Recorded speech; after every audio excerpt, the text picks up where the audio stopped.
Joseph from prison to a palace.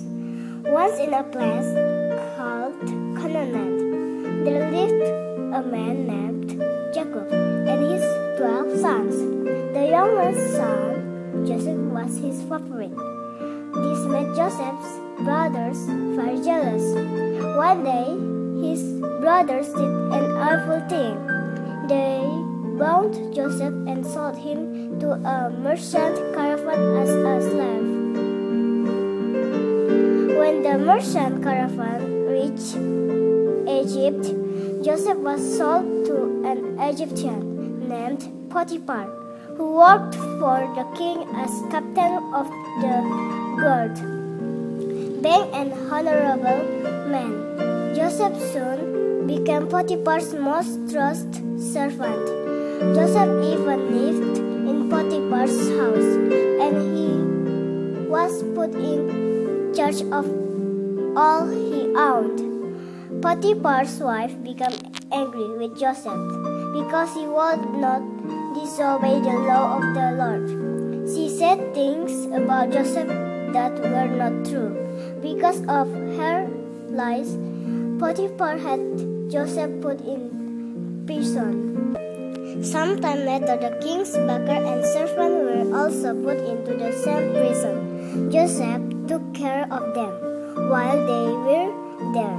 Each one had a dream which troubled them greatly. Joseph noticed their sad face and asked, "Why are you so sad? Last night we both had the strangest dreams, and we don't know what they mean." They said, "God knows everything," answered Joseph. "With His help, perhaps I can explain the dreams to you." The king's servant spoke first. "I saw a vine with 3 branches which budded and blossomed into ripe grapes. The king's cup was in my hand, so I squeezed the grapes into the cup and put the cup into the king's hand." Then Joseph explained, "The 3 branches are 3 days. In 3 days the king will call for you, and you will once again be his chief servant. When this happens, please mention me to the king and get me out of this prison, for I have done nothing wrong." The chief baker spoke up.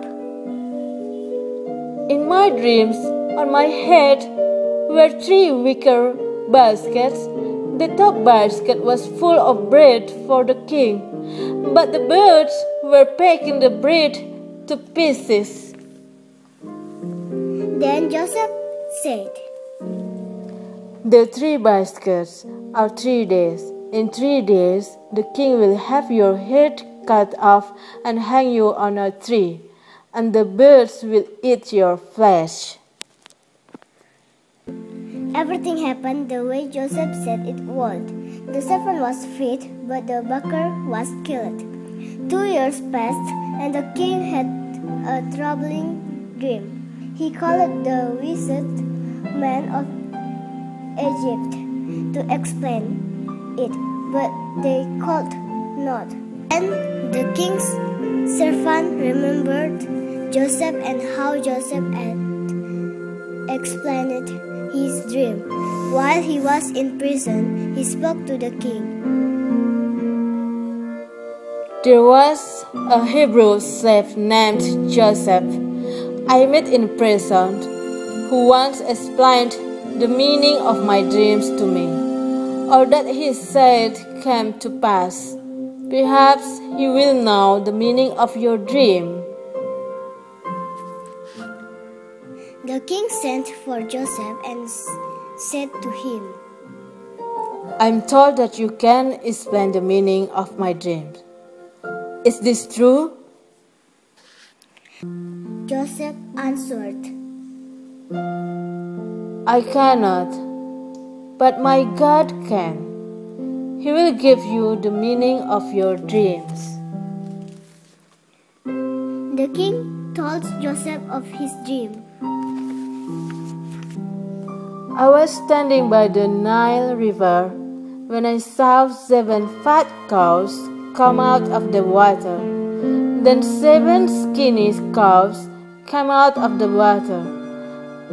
Then the skinny cows ate up the fat cows, but no one could tell they had eaten. Then I woke up.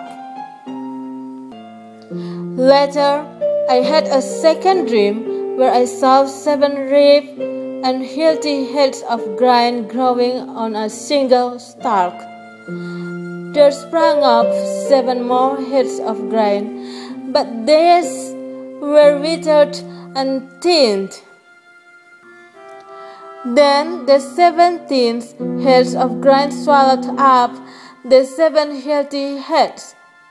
Is your God able to tell me the meaning of these dreams? Joseph answered, God has indeed made known to you what he is about to do. The dreams are one and the same. The 7 fat cows and the 7 healthy heads of grain are 7 years.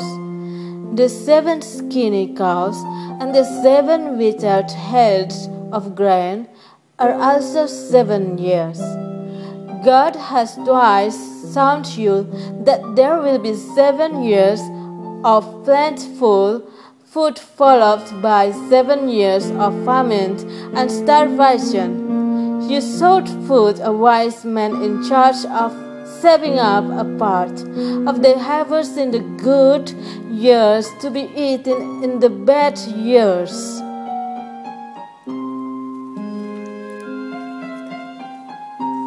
The king thought Joseph's idea was very good, so he made Joseph second in command over Egypt to carry out the task of story.